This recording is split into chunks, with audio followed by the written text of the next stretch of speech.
Welcome back to the Masters of Materium podcast. My name is Virtual. I'm here with Grill and Alem. We're going to be talking about elves.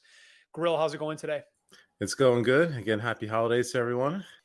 Same thing. Holidays are getting pretty busy here, so looking forward to pushing through this and getting into the new year as well. Awesome. So elves are obviously the most expensive type of exemplar in Mirandus.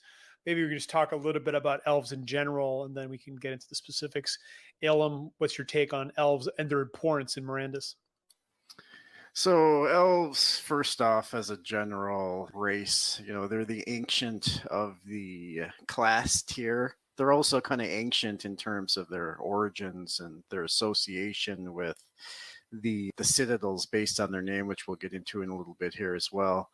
In MMORPGs in general, people love to play elves, like say for World of Warcraft, the the elves, everyone wanted to play the elves in Darnassus. So every kind of noob coming in didn't pay attention to what they're actually making, and they just made elves because that's what they were doing. So you're going to have a lot of demand for these elves. They're going to be very powerful. They have some very unique abilities, and we all have them, and I suspect we're all going to be playing our elves as our mains.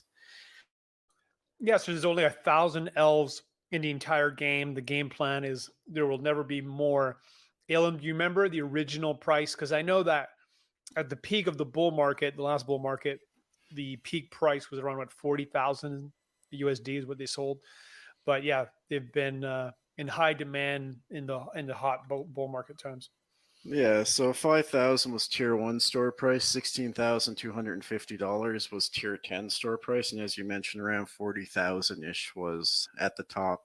Of course, some were acquired on OpenSea a little less than that, which we'll get into here in a sec, but they've been holding their value quite well also. From their Materium earning perspective, they've always had a significant premium over the other exemplars in terms of cost.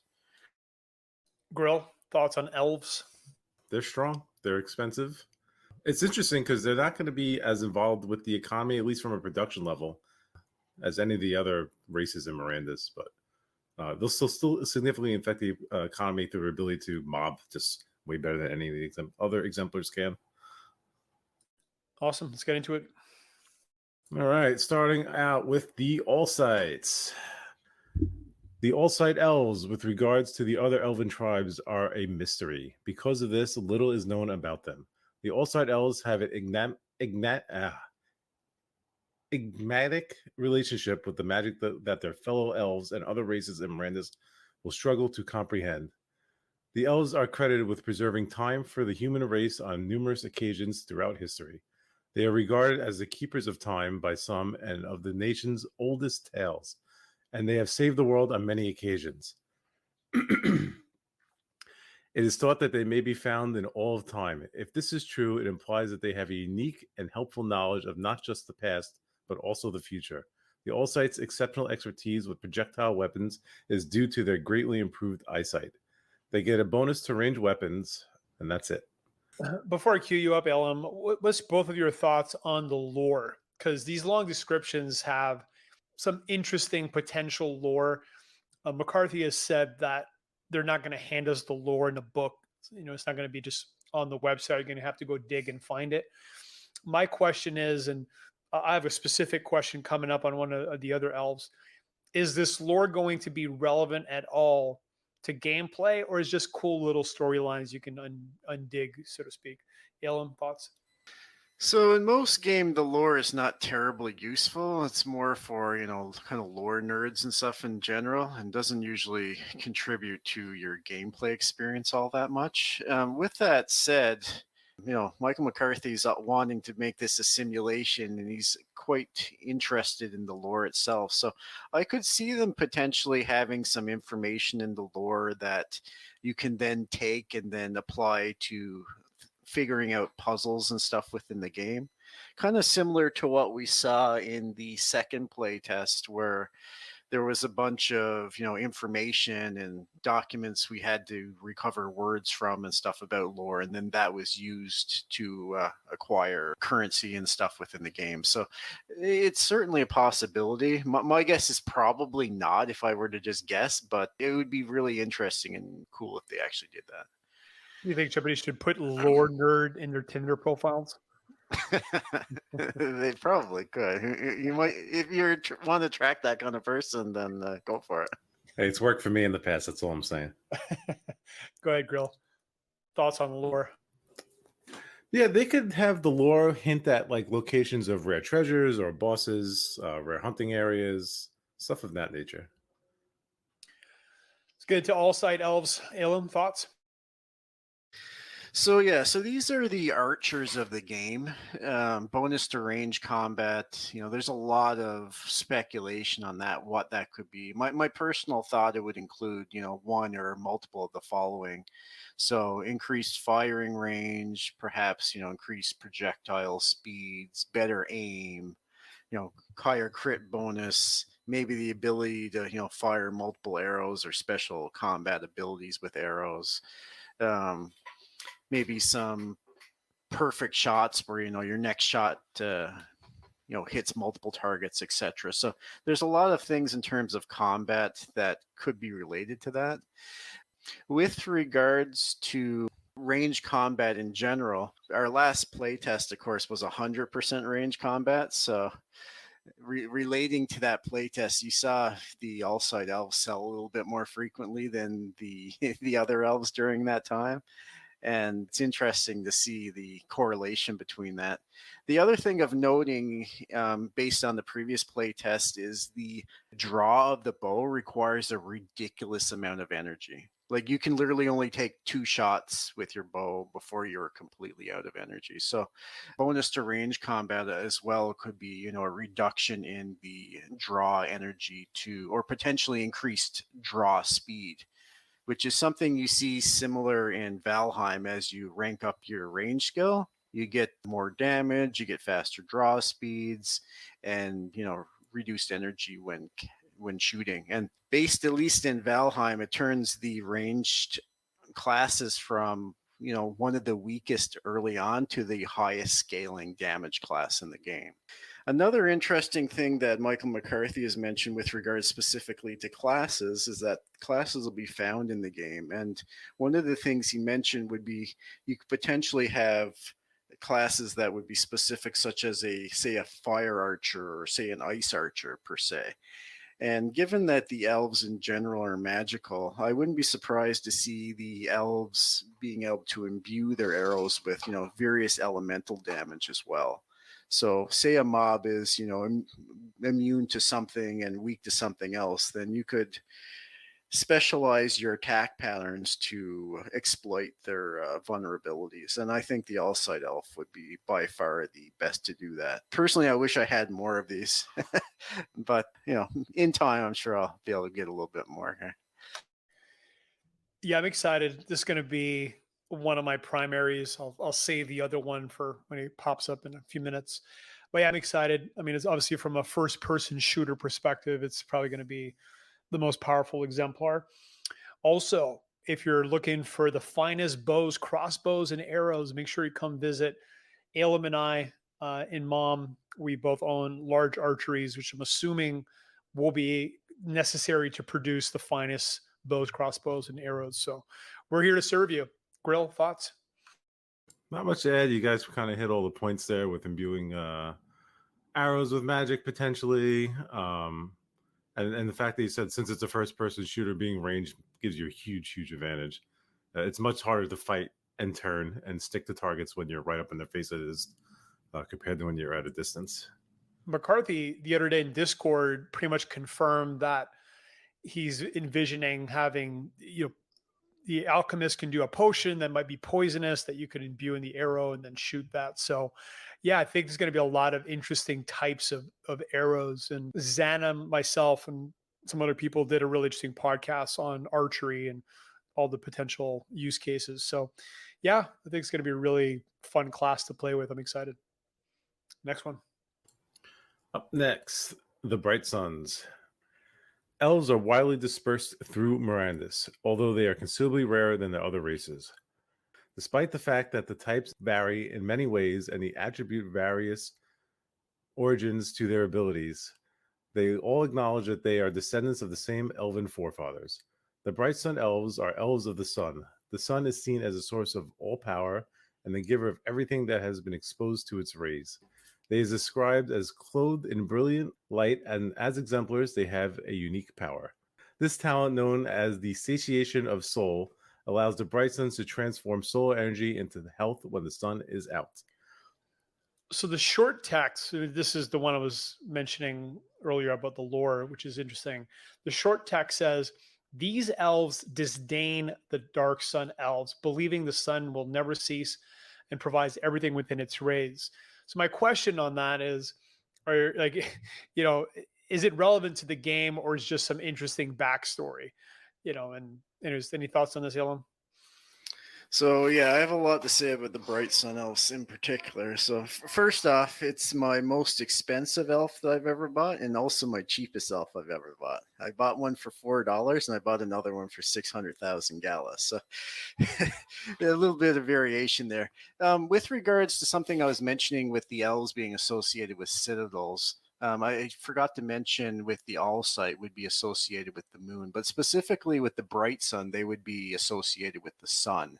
And given that our starting zone and the initial citadel, which first sold was the Citadel of the Sun, I wouldn't be surprised if the BRIGHTSUN elf gets some sort of a buff within the Citadel of the Sun's kingdom, and or the but sounding kind of like a sun/fire isle as the first area in Mirandus.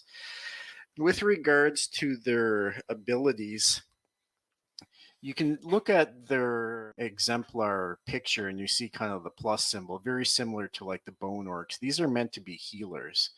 And again, does that mean mostly that they're going to be good for healing groups and or potentially even the healing themselves? If it's for healing groups, they're going to be incredibly powerful healers in general. The ability to convert, sunlight or your energy directly into healing is huge, as opposed to, say, potentially using Materium. So not alone could they potentially be much more efficient, but they could potentially be healing for a lot cheaper. Now, if that healing is mostly self-directed, they would also potentially be the strongest tank in the game, at least during the daytime. So having a really powerful character during the daytime, but losing pretty much all of their abilities at night is kind of an interesting thing about the elves, and the same would apply to the DARKSUN.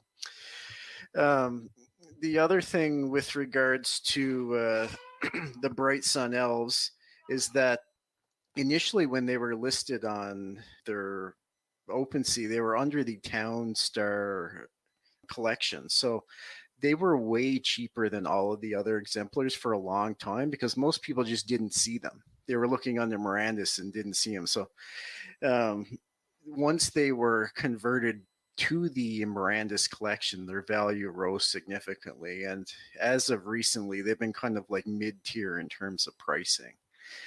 My personal thought is that the BRIGHTSUN is probably somewhat underutilized. It's the elf that I have the most of. I have 4 of this particular elf.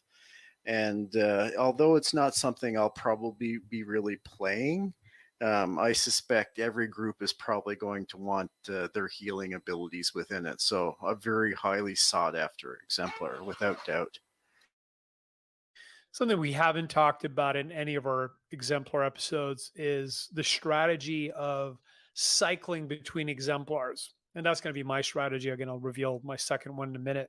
But as you mentioned, people might use BRIGHTSUN during the day and then another exemplar at night. So what we know is that wherever your exemplar logs off is where you'll respawn when you come back. And I foresee a lot of benefits and a lot of potential strategies around that. Like you could have, let's say, 10 different elves all over the map.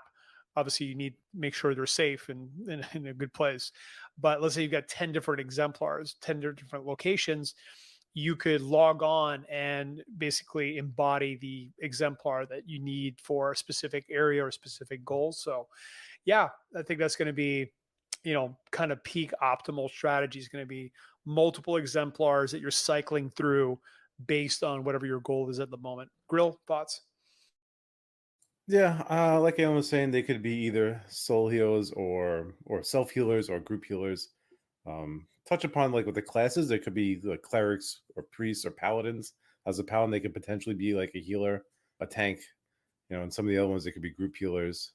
So I wouldn't be surprised if there's potions or items or spells that potentially gives them like sunlight on demand, bottled sunlight, or an item that glows with the power of the sun or something of that nature. So they're not only useful during the day. One suggestion that I liked that came in the Mirandus suggestion channel was potentially if somebody has a lantern and a bright sun, that the lantern would basically power them up even more. So that's just speculation, but kind of a cool idea. Yellam, any final thoughts? I would love that. I think it would make them incredibly overpowered, but I'd be okay with it for sure. Let's get the next one. Up next, we have the DARKSUNs. The DARKSUNs are a religious order of elves who fully embrace their dark side. They aren't evil per se. Rather, DARKSUNs are often quite kind and peaceful, even compared to other elven clans. They have a unique sense of wise acceptance towards life. The DARKSUN's longevity is largely attributed to this. While your DARKSUN elf exemplar may not give you the otherworldly wisdom of the DARKSUNs, you'll definitely get their ability to see at night. You'll know what's coming in the dark. When others cannot see you, you can still see them. This ancient race believes the sun will fade away, leaving only their kind behind. I'll get us started on this one. This is the one I'm the most excited about. Again, not financial advice, just speculating. I think for a lot of reasons, it's going to be the most valuable exemplar, specifically because I think nighttime, the ability to function at night and be successful during nighttime raids or hunts is going to be more valuable than during the day. Again, for those of you that haven't done the playtest, basically you can't see anything without a torch or a lantern. So the ability to be able to see is going to be key. Of course, people that have lanterns could still function without one. Torches will be available. And one question with torches is that going to take away one hand, right? If an exemplar has to hold a torch with one hand, then potentially they're compromised in terms of their max capabilities. One last comment, that is, in my opinion, with the launch of the firebrand horses, this devalued these a little bit. And again, for those of you that aren't aware, Gala just released a series of horses, and some of the horses are able to create what they call magic glow, and basically they show light. So they're casting light, and again, to me, diminish the value of this a little bit. But with that being said, ALM, thoughts? Yeah, so quite a bit again about the Sun elves. First off, I mixed up the ALLSIGHT with the DARKSUN in terms of their citadel. The ALLSIGHT associated with the stars. The DARKSUN, as you can see from their picture, is associated with the moon. So BRIGHTSUN being, your sun, which is brighter, and the DARKSUN being, in quotes, the moon, which is not as bright as a bright sun. Not technically a star, but, in medieval times, who's going to blame you? An interesting thing about the DARKSUNs in particular is that their ability to see at nighttime is only outside, which does somewhat diminish their ability. So, for example, say you're, deep within a dungeon or within a cave or what have you, then the Deep Mountain Clan would actually potentially be better in those scenarios. But outside, especially at nighttime, these guys are going to reign supreme. Michael McCarthy also mentioned that potentially at night there's only certain herbs that come out at night, and you wouldn't be able to find those otherwise unless you say had a DARKSUN elf. The average person who's never seen anything about Mirandus or has played any of the play tests or not would probably read the description and see, that they see well at night compared to all the combat buffs of literally all the other elves and say that this is like the worst elf. However, if you've played at night in any of the play tests or know anything about Mirandus and spent like even a minute, you'll change your mind very quickly and see how incredibly valuable seeing at nighttime is. Mirandus is incredibly, incredibly dark. And due to that ability, it makes working at night quite dangerous and very hard to do. So having a exemplar that can fully utilize the night, whereas nobody else can, puts you incredibly high demand. It gives you like, twice the efficiency of playing compared to any other exemplar. In terms of their actual abilities, it's been kind of widely speculated that in one of the early playtest videos that the elf with the sword was a DARKSUN elf. So you might find that these tend to be more melee combated elves. And another thing with regards to the Citadel of the Moon, they probably get some benefits within the Citadel of the Moon's zone beyond what Flair is going to be providing to people within their kingdom as is.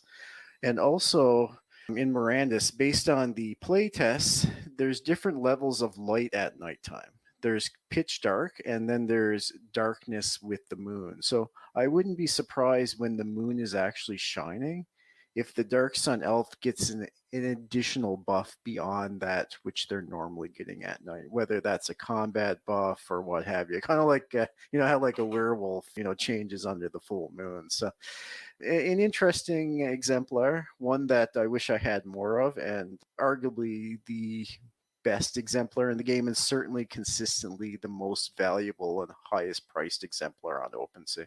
One last quick comment, I'll pass it to Grill. Just to put things in context in terms of value, the current price for a Lantern of the Sun on the Gala store is around $75,000. Okay.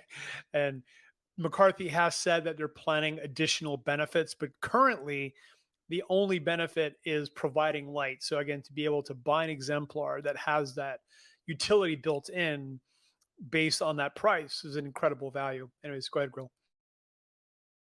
As ALM said, playing this game at night is without any kind of light at all is near impossible, which makes these quite powerful, especially when they have said that the rewards will be greater in the dark or at nighttime. And as a melee class, possibly they could be some kind of tanks. Tough to say right now. Maybe they also could be like a warlock or some kind of like life draining class. I'm not sure. It is in terms of actually how specialized they're going to be or how they'll specialize. I'm not sure, but I see these being quite powerful, and also the exemplar I want to main come game time.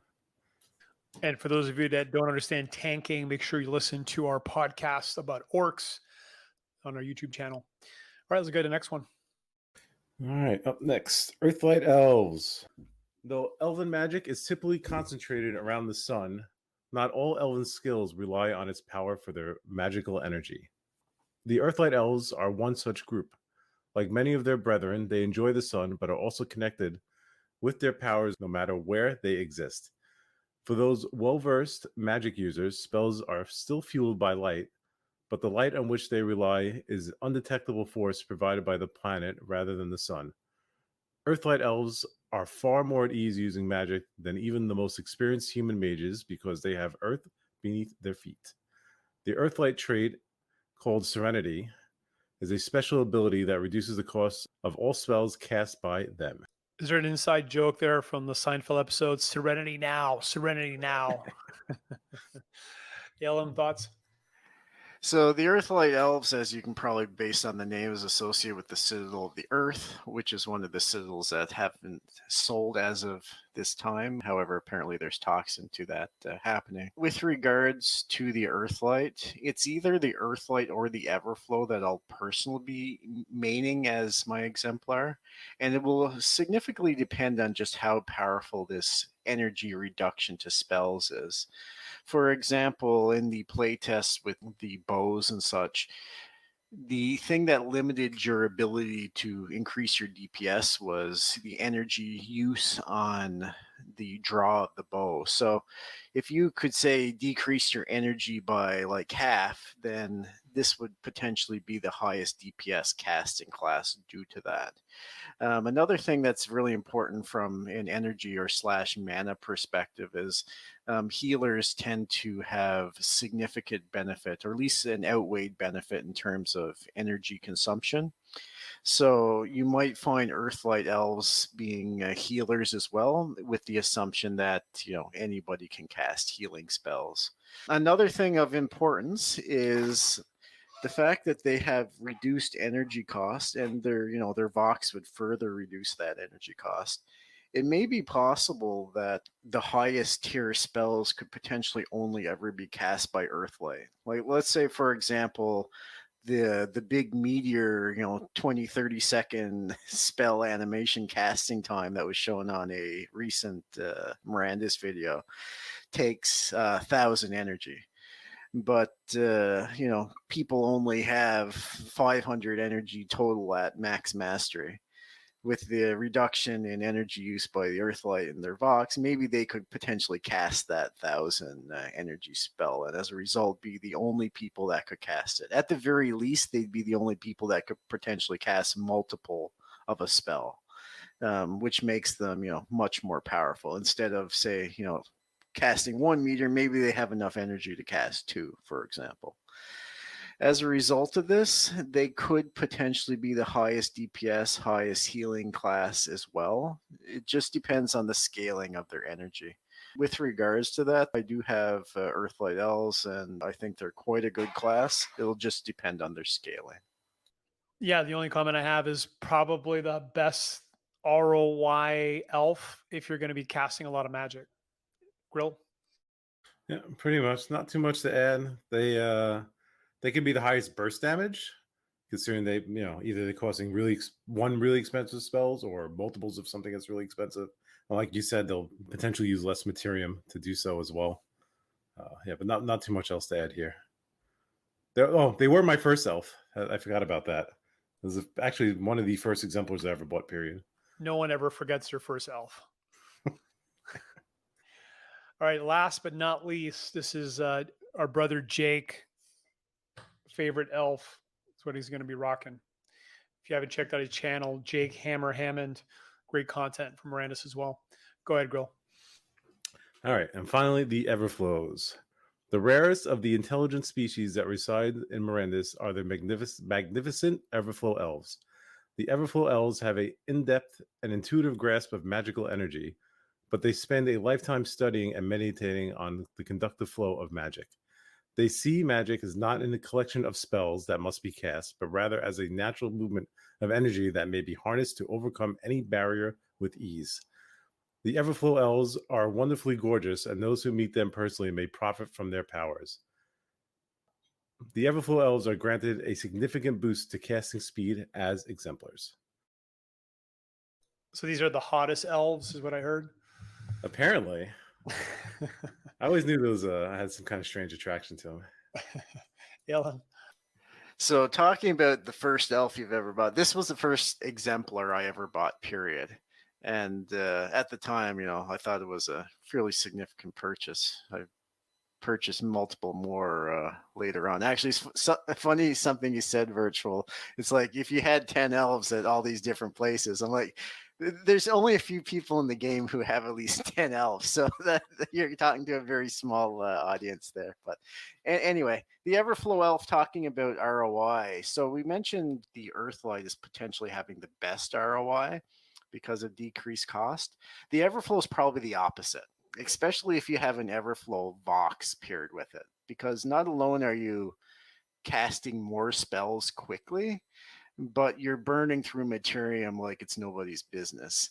With that said, it's quite possible that the only way to kill these really powerful mobs that give you huge amounts of Materium is by nuking them down super fast. So their ROI could balance out in that way. But I can see this at the very least being the most expensive exemplar to play. And it's the one that I intend as my main exemplar. My first exemplar to purchase, and I really love casting classes in general. I play a Frost Mage, since Vanilla WoW, and that's more or less the only thing I've played.